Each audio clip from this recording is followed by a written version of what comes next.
But that isn't the worst part at all. This airplane does not have an APU. It shouldn't be like a window where you see through the wing. Come on, how could you not have any beta testing where you'd find this stuff out? Hey look, plane flies kind of, oh my god, oh I haven't even seen that.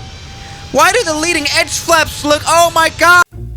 Oh no, everybody. It's the return of the most hated add-on for the Microsoft Flight Simulator ever. Yes, everybody. Today we're going to talk about the 737 MAX V2 by BREDOK3D. And BREDOK3D does ring a bell for a lot of people because of the hilariously bad 737 MAX that they came out with around 4 years ago. Back when the Microsoft Flight Sim was new, was relatively, new airplane. It was kind of popular, 7,000 reviews. I do not want to know how much money they made off this airplane. I guess it was enough for them to come up with a V2, which is improved. The old one had 2.7 stars, which is hilariously bad, and the new one has 2.7 stars as well, so it's probably not any better at all. Look, this plane is confusing overall. Why do you need to buy this plane? I mean, the Microsoft Flight Sim 2024 right here has the Asobo 737 MAX, the default one, and it's kind of good, it's not the worst, and that is completely free, and it's completely better than the $20 new 737 MAX V2.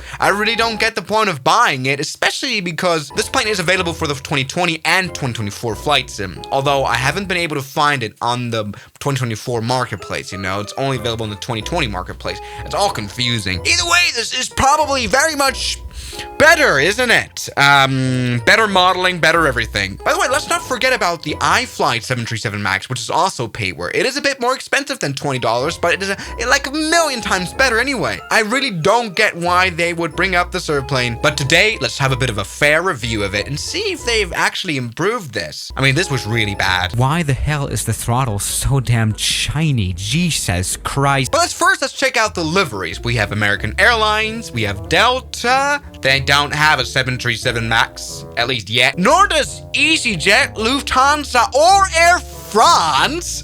What? Why would Air France buy the Boeing 737 MAX? I mean, hello, Airbus is French. All right, let's go and spawn to the Air France.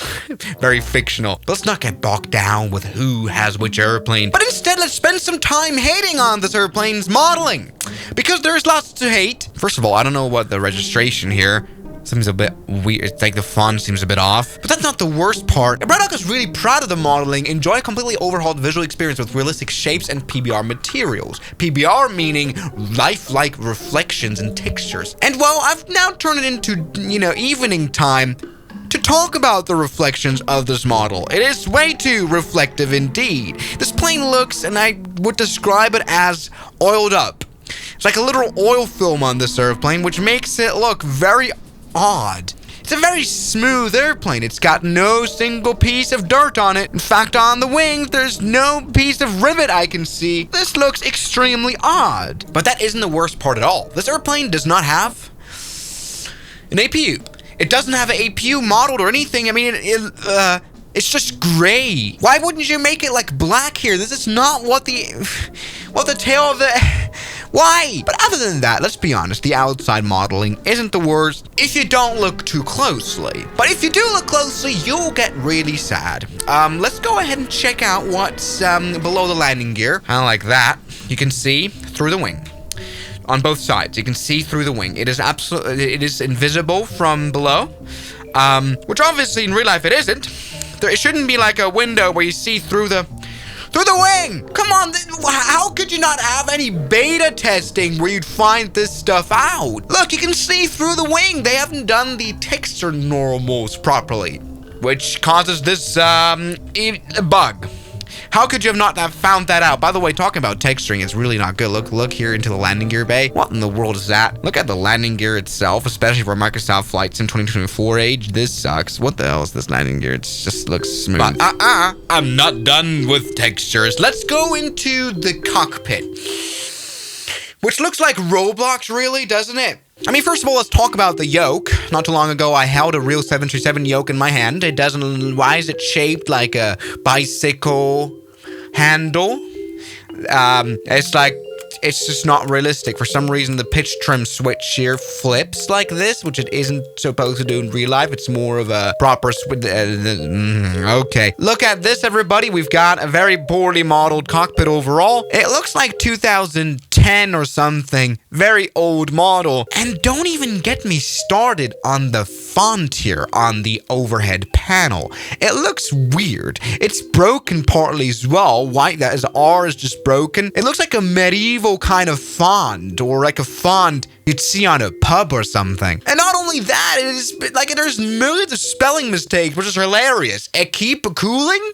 Should be equipment cooling. 1 E too many. By the way, this is what this is supposed to look like in real life in terms of the font. This is what it looks like here. And the spelling gets even worse. Everybody, instead of increase thrust, it says increase. How can you get that wrong? Honestly, this is just finding grammar issues at this point. Standby compass compensated instead of compensate. Compensated! But the worst part of the checklist here, flight control with a double L. Control, maybe. And instead of takeoff brief, we have takeoff bride. Takeoff bride. Now look at the nose wheel steering tiller. We can put it left, we can put it center, and we can put it to the light. Instead of right. It's not supposed to be L, it's supposed to be R! No, I don't like talking about galley. It's supposed to be galet. Galet, galet. It's making me mad. This cockpit is highly unfunctional. In fact, the circuit breakers are...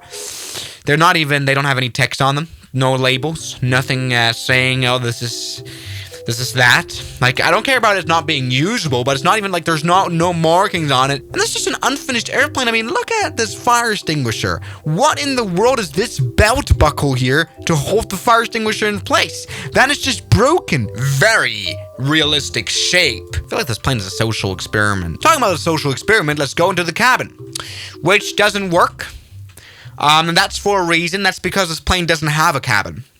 Doesn't have one. What happens if we go inside of the airplane here with the drone mode is this. We enter like an oiled up interior of what is trying to be a cabin. This is not a cabin. This is a $20 airplane. But let's not get bogged down by facts like the waist being mirrored. Let's go ahead and try to fly this airplane. And this is where I actually struggle most. All right, turn on the battery.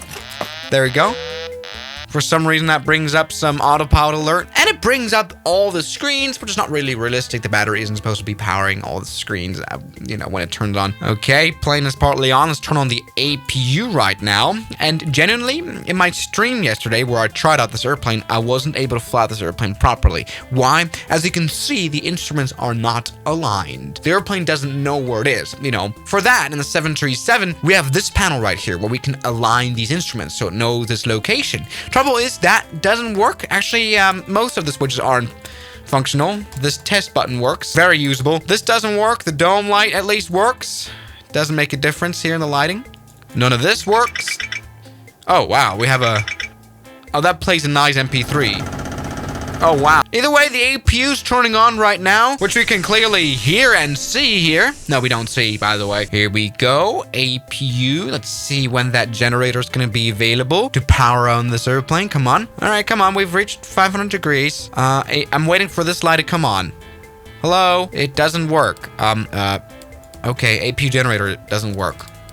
So this plane is not only like poorly modeled, it's completely broken. Like I can't turn on the plane.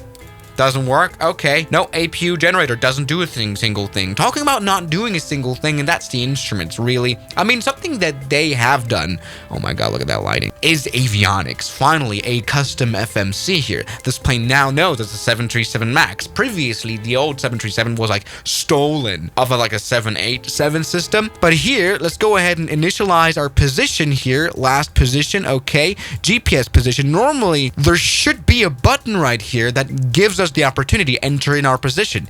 Doesn't work. Let's maybe add a reference airport. Let's just do that. Doesn't let us enter a gate. This is not even realistic. And I mean it genuinely. I'm unable to get these instruments up and running at all. But hey, look, we can test stuff like fire here. And that plays a nice MP3 sound. Fire. fire! It does kind of light up the fire lights on the extinguishers as it does in real life, but the modeling here on the light is so hilariously bad. Like, it just looks like a red button that somehow lights up. So, situation report. I cannot turn on this plane. Like, it doesn't work. I can't get the instruments to run because there's functionality missing. Let's see if I can even turn the engines on. Now it's going to get really interesting. And it will, put some 737 pilots into a coma. So for engine start, we need to turn on the isolation valve. Now, that brings up some pressurization. Good. But look, in order to turn on the engines, we cannot. This is the engine start knob. Here, we should put it to ground start mode. It doesn't work. These are not functional. So let's go ahead and engine start left engine. See if that works at all. It should work now. We've got everything we need. Left engine doesn't start up. Let's maybe turn on the fuel for that. Fuel control, which for some reason brings up an autopilot alert. And our plane doesn't start up at all. This doesn't work because the APU is not even powering the airplane. We could use ground power. No, we couldn't. Ground power is not available. So going deep into the systems, it's just heavily depressing. This airplane's engines just won't turn on. Look, absolutely dead. And I know how to fly 737. This is not how it's supposed to work. So the only way for me to fly this plane is to spawn into runways to get the engine running. All right, here we go. Welcome.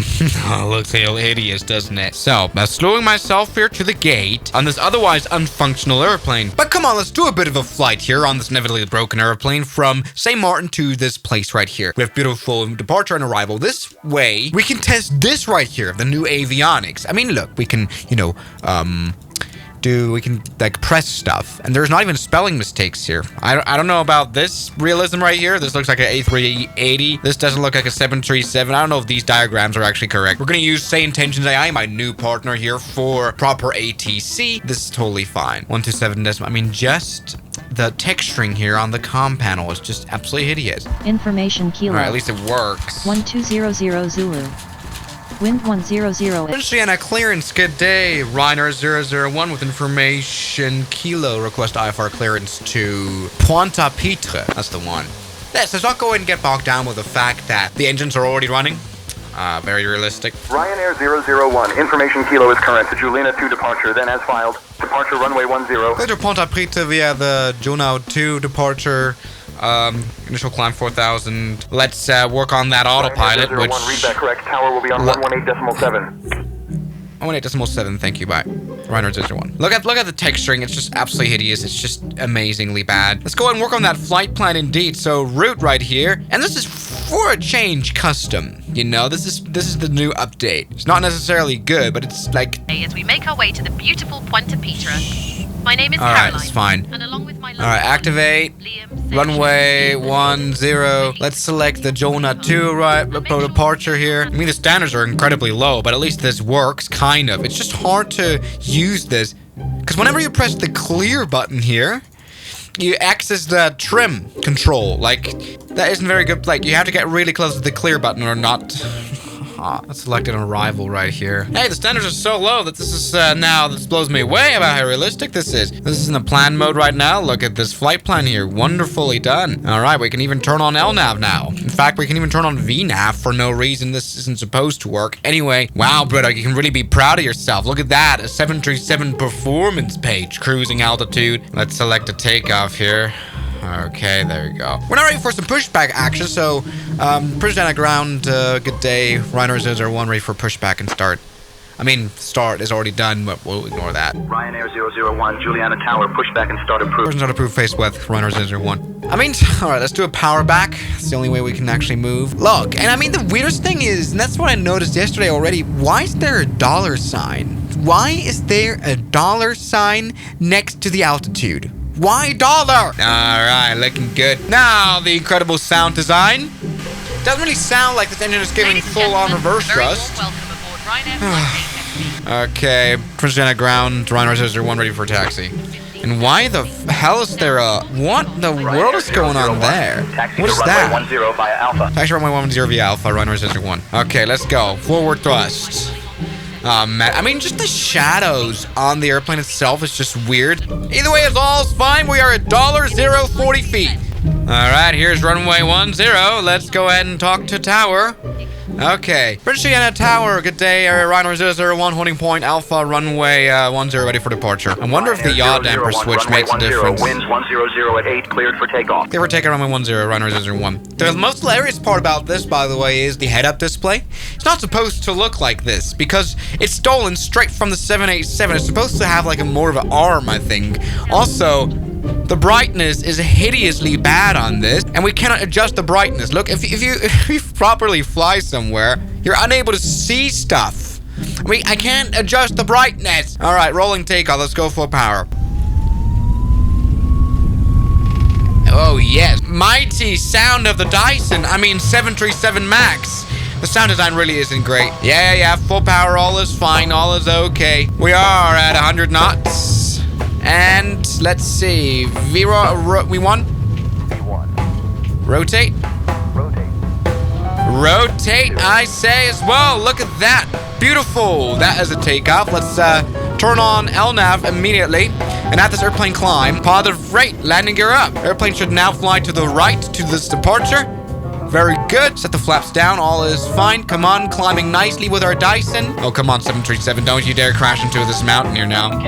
Bank angle. Shh. It's fine. All right, look at that. We're nicely climbing here out of Princess Diana, and the Dyson is going back here in power. We've reached 250 knots. Ryanair 001, contact departure. Kind of departure. Bye-bye. Ryanair 001. Jenna departure. Good day. Ryanair 001, passing through 2,000 feet, climbing to 4,000 feet.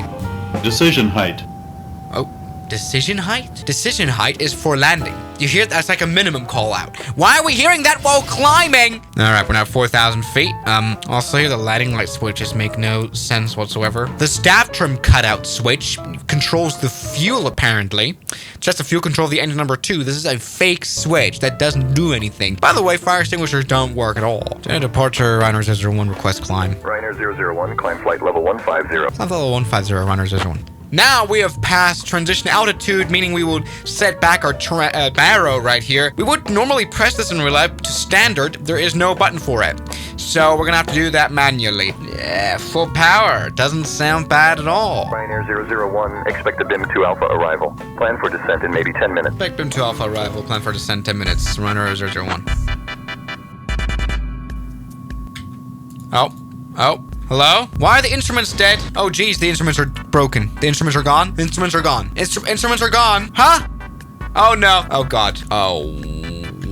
Whopper. Okay, generator dead. Everything's dead. This plane's dead. Okay, so Juliana approach. Ryanair 001. Mayday. We have lost all instruments. Everything is broken. But we will continue our flight because the autopilot still works for some reason. Like it still flies. Ryanair 001, roger. Mayday received. Continue on autopilot as planned. We wanted to inform you that we've encountered a minor technical issue with our instruments. Please rest assured. It's not minor, it's insanely big. handling. Why the hell is the glare shield here? Like, why is that? Why is it oiled up? It's not supposed to be shiny. Shaw approach, descend flight level 100. Send flight level 100, Ryanair 001. I don't know how we're going to do that, but okay, let's see. 1, descend altitude 4000, QNH 1017. Send 4,000 feet, QNH 1017, Ryanair 001. Oh, the end. Oh, it works again. That's interesting. I don't know what I did there, but for some reason the airplane works again, which is good. C direct, CF12Y, descend flight level 036 until established on the localized. Ryanair 001, proceed direct, CF12Y. Okay, looking good. Here's our runway. Finally, the instruments work again. That's so strange. Okay, let's set up the nav frequency here for our landing so ILS works. So here's ILS. Hello? Nav? No, this is our voice frequency. What is this? Help! Okay, this is 110.3. Point Petra Tower, good day, Ryanair 001, 3,600 feet, ILS Yankee, runway 12. Okay, here we go. ILS is working. Let's go ahead and calm down on the speed right there. Let's see, can this plane do an auto land? So we've got a autopilot 2s on. I think auto land should generally work. Let's go ahead and get the landing gear down. Please. Oh my god, it looks so white. Why does it? Look, just ignore this here. Okay, set the auto brake here to 3 or something, and let's set the flaps down. 001, winds 120 at 10. Runway 12, clear to land. Click to runway 12, runway 001. Attention all aircraft, inbound emergency aircraft on final approach to runway 12. Okay. I don't have an emergency anymore. I should have told the ATC that. Anyway, $1,900 feet, looking good. Hey, look, plane flies kind of. Oh my God! Oh, I haven't even seen that. Why do the leading edge flaps look? Oh my God! No leading edge flaps. Oh no! You can see through them. What a disgrace here. All right, but so far autopilot's doing well. We've got land 3, so the airplane should fly itself. Really, it's just not doing a good job of it. Jeez, why are flying? You've got. Okay, this is a very unstable approach, Sir Autopilot. Oh my God, what are you doing? Okay, it's turning left violently. This autopilot is absolutely useless. Great job there. Okay, it's kind of dolphining around here. Okay, what you're, okay, very good on the center line, Sir Autopilot. What are you doing even? Ah, you won't be able to make it onto the runway, are you? Okay, here it is. All right, okay. It's still landing. All right, cut off power now. And you've taken a little bit of runway lights there. This is crazy. Everybody, here you go. At least it's lining up on center line now. Oh my God. So everybody, this is a really badly done airplane. That is for sure. Once again, I don't get the point of it. So thank you guys so much for watching this video, and I'll see you guys tomorrow. As always, good night. And a special thanks goes out to my members, my supporters. Guns Killer, R27, James Duram, That Dude, Anime Gods of Gaming, Derek, Insider Plane, Nishijitsu Finer, Professional Jamal, Ryland Williams, and New the York. You've got beautiful names.